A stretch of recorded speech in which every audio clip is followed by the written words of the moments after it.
আমরা রমাদানের কিছু বিলুপ্ত হওয়া আমল আছে যে আমলগুলো খুব একটা মানুষ করে না। তার মধ্যে থেকে একটা আমলের কথা বলি, যে সেটা হলো অধীনস্থদের কাজের বোঝা কমিয়ে দেওয়া। রমাদান মাসে আপনার অধীনে যারা কাজ করেন তাদের বোঝাটা কি করে দেওয়া, একটু হালকা করে দেওয়া। সৌদি আরবে আপনার 8 ঘন্টার ডিউটি রমাদান মাসে 6 ঘন্টা করে দেয় সব জায়গায়, সরকারি এবং বেশিরভাগ বেসরকারি প্রতিষ্ঠানে।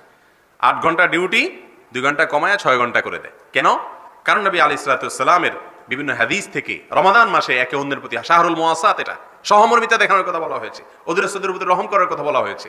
আপনার বাসায় যিনি কাজ করেন, বিশেষ করে কাজের মহিলা থাকলে তাদের প্রতি রমজান মাসে জুলুমটা একটু বেশি হয়। আরো অন্য মাসে সকালে নাস্তা বানাতে একটু রুটি বানানো লাগে, আর এই মাসে সন্ধ্যা ইফতারের জন্য 16, 17, 18, 20 আইটেম বানানো লাগে।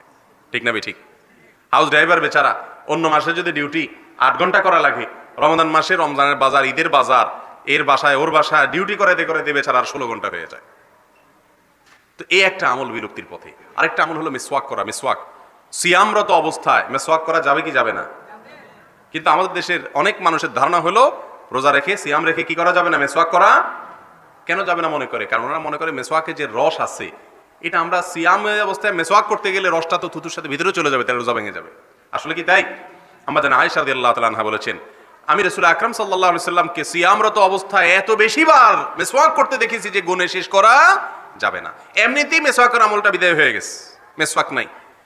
যারা দিন প্র্যাকটিস করেন, 5 ওয়াক্ত সালাত আদায় করেন, সিয়াম রাখেন, সব ঠিক আছে, এদের মধ্যে আমলটা নেই। অনেক উলামা ইকরাম বলেছেন, ঈমানের সঙ্গে মৃত্যুর জন্য যে সমস্ত আমলগুলো সহায়ক হয় মানুষের, তার মধ্যে থেকে একটা হলো মিসওয়াক করা। মিসওয়াক করা আমাদের প্রিয় নবী সাল্লাল্লাহু আলাইহি ওয়াসাল্লামের জীবনের শেষ আমল কোনটা জানেন?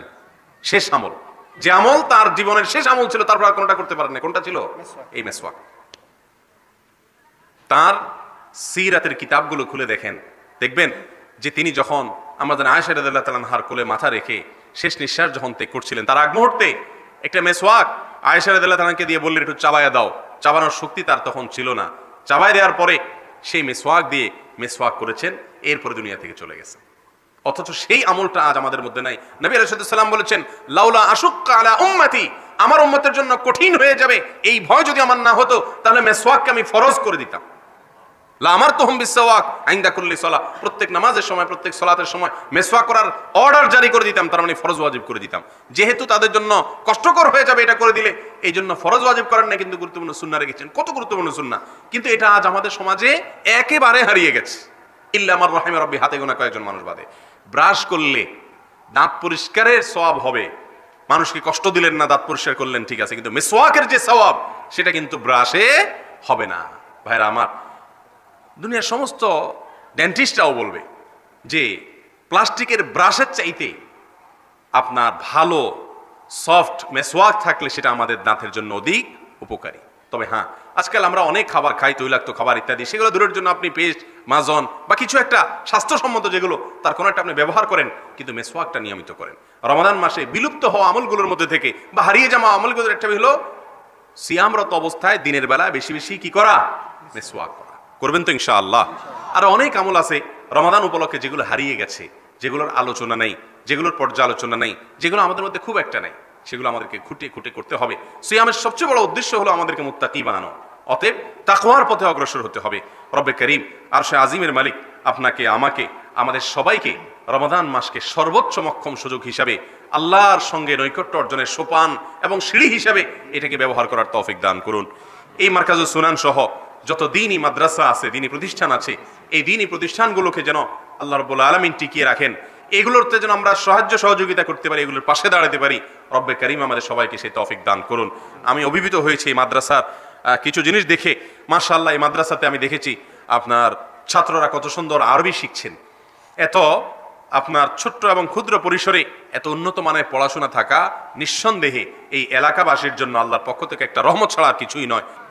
আর এই যে মাদ্রাসা, দ্বীনি প্রতিষ্ঠান, এই প্রতিষ্ঠানগুলো হলো আল্লাহ তাআলার দ্বীনের পথে, শরিয়ার পথে, কোরআন এবং হাদিসের পথে আমাদেরকে পরিচালিত করবার জন্য যারা নবী আলাইহিস সালামের ওয়ারিস, দ্বীনের অতন্দ্র প্রহরী, এটা তাদের কারখানা, এটা ইন্ডাস্ট্রি।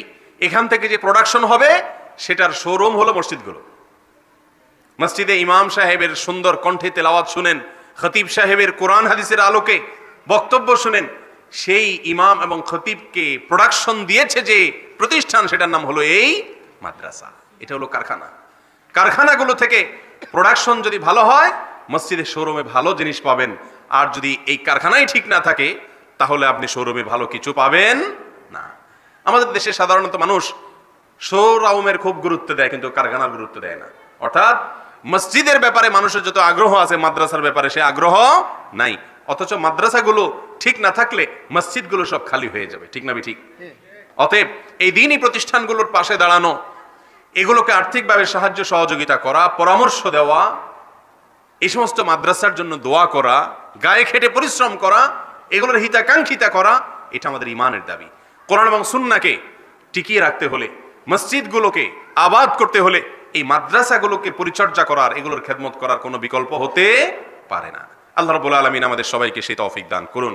সেই সাথে বলবো, ভাইরা আমার, রমাদান নিকটবর্তী হয়ে গেছে। আমি একটি আমলের জন্য কিছু কথা বলে ফেলেছি, সেটা রমাদানের অপর নাম কোরআনের মাস। অতএব সেই আমলের পাশাপাশি